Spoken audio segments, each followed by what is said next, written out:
ఇప్పుడు మీరు ఇందాక చెప్పినట్టుగా ఇంతమంది హీరోయిన్లు, ఓ పెద్ద సర్కిల్ ఆఫ్ హీరోయిన్స్ మధ్యలో ఆమని గారు కెరీర్ స్టార్ట్ అయినప్పుడు కానీ మీరు చెప్పినప్పుడు మీనా గారు, మీనా, రోజా గారు, అవును, రమ్యకృష్ణ గారు,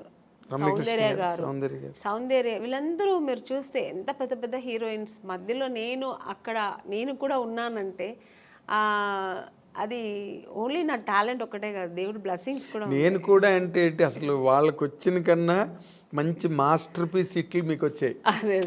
ఒక మిస్టర్ పెళ్ళం కానీ ఒక శుభలగ్నం అంటే మంచి క్యారెక్టర్స్ చేశాను నేను. స్టార్డమ్ అనేది పక్కన పెడితే పెద్ద పెద్ద స్టార్స్ నేను చేయకపోయి ఉండొచ్చు, బట్ మంచి మంచి డైరెక్టర్స్, పెద్ద పెద్ద స్టార్ డైరెక్టర్స్తో చేశాను. అవును, అంటే బాపు గారు పేరు చెప్తేనే తెలియని ఎవరు ఉంటారు. బాపు గారి సినిమానా, పైగా ఆయన సినిమాల్లో హీరోయిన్స్ బాగా అవును ఫ్రేముల్లాగా గీసి మరి అందంగా చూపిస్తారు. అందరు లేని వాళ్ళు కూడా అందంగా చూపిస్తారు అది ఆయన అన్నమాట. అలాగే కె విశ్వనాథ్ గారు, కె రాఘవేంద్రరావు గారు, దాసనారాయణరావు గారు, కృష్ణారెడ్డి గారు, ఇలాంటి వాళ్ళు డైరెక్టర్స్ అంతా చేసే అవకాశం, మంచి మంచి క్యారెక్టర్స్ చేసే అవకాశం, అది నా గాడ్ గ్రేస్. అదే ఇందాక ఇప్పుడు మీరు ఇంతమంది హీరోయిన్ లిస్ట్లో మీకు బాగా క్లోజ్ ఫ్రెండ్స్ అని చెప్పుకునే వాళ్ళు ఎవరండి? నాకు ఎందుకంటే మీకు ఆ ఫ్రెండ్షిప్ అన్న యాంగిల్ చాలా తక్కువ. అవునండి, నేను ఎక్కువ ఫ్రెండ్స్ ఎక్కువ మెయింటైన్ కాదు, నేను ఎవరితో ఎక్కువ మాట్లాడను కాబట్టి మూవ్ అవ్వను. సో అందుకని నేను ఎక్కువ అలా మూవ్ అయ్యి మాట్లాడే ఒక హీరోయిన్ సౌందర్య గారు. ఎందుకంటే అది ఎలా కనెక్ట్ అయ్యానంటే, అమ్మాయి బెంగళూరు, నేను బెంగళూరు, సో ఇద్దరు బెంగళూరు బాలికలు. ఆ తర్వాత ఆ టైంలో మేము దగ్గర 3-4-5 పిక్చర్స్ కలిసి చేసాం మేము. సో చేసినప్పుడు అన్న చెల్లెలు, అమ్మ దొంగ, ఇలా చేసామన్నమాట. అది చేసినప్పుడు మేమిద్దరు ఆల్మోస్ట్ మా కాంబినేషన్ ఉండేది, ఇద్దరు పక్కన పక్కన కూర్చొని, ఆ అమ్మాయి కూడా ఒక కిడ్ లాగే, ఇంకా వేరే ఏం ఉండదు ఆలోచన. మా కన్నడ సినిమా సాంగ్స్ పాడుకుని, ఆ కన్నడ మాట్లాడడం అనేది అమ్మాయికి నా మీద ఎక్కువ ప్రేమ వచ్చేసింది, నాకు ఆ అమ్మాయి మీద ప్రేమ వచ్చింది. కన్నడ సాంగ్స్ మాట్లాడడం, ఇలా కనెక్ట్ అయ్యాం అనమాట. అయ్యి అలాగా తన పర్సనల్స్ నాకు చెప్పుకోవడం, నా పర్సనల్స్ అమ్మాయి చెప్పుకోవడం. ఆఫ్టర్ నేను మ్యారేజ్ చేసుకున్న తర్వాత వాళ్ళ అమ్మగారు ఫోన్ చేసి, ఎలా ఉన్నావు అమ్మని, ఇంత బిజీగా ఉన్నావు, ఎలా ఇంట్లో కూర్చున్నావు అనేవారు. ఆ అమ్మాయి కూడా నన్ను షూటింగ్ స్పాట్కి రమ్మని పిలిచేది.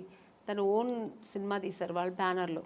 అవును, అప్పుడు ఇక్కడ బ్రదర్ అమరు, అవును, రామని నాకు బోర్ కొడుతుంది, ఒంటరిగా ఉన్నాను అని, ఎక్కడో మైసూర్ దగ్గర సోమనాథ్పూర్ అని షూటింగ్లో నేను వెళ్ళలేకపోయాను, వస్తానని చెప్పాను.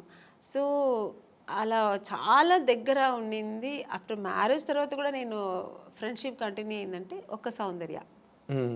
తన నాన్నగారు పోయినప్పుడు కూడా నాకు ఫోన్ చేసి ఓన్లీ ఏడ్ చేసి, నువ్వు ఇప్పుడు రా, నేను కలవాలి, నీతో మాట్లాడాలి నేను అంటే.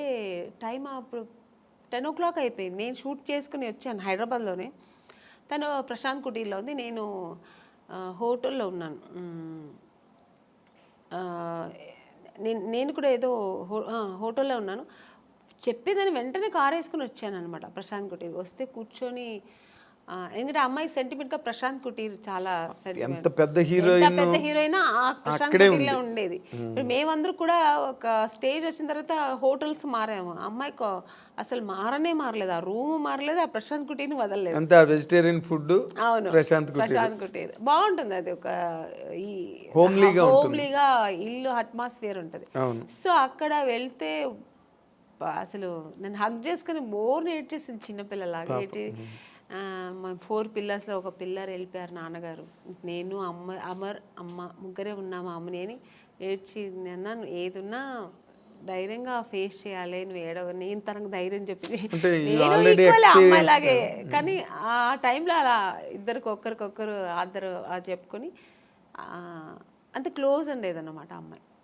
కానీ మరి అమ్మాయి పోయింది అలాగా, అప్పుడు అసలు నేను షూట్లో ఉన్నానండి అప్పుడు కూడా, ఆ టైంలో షూట్లో ఉన్నాను నేను.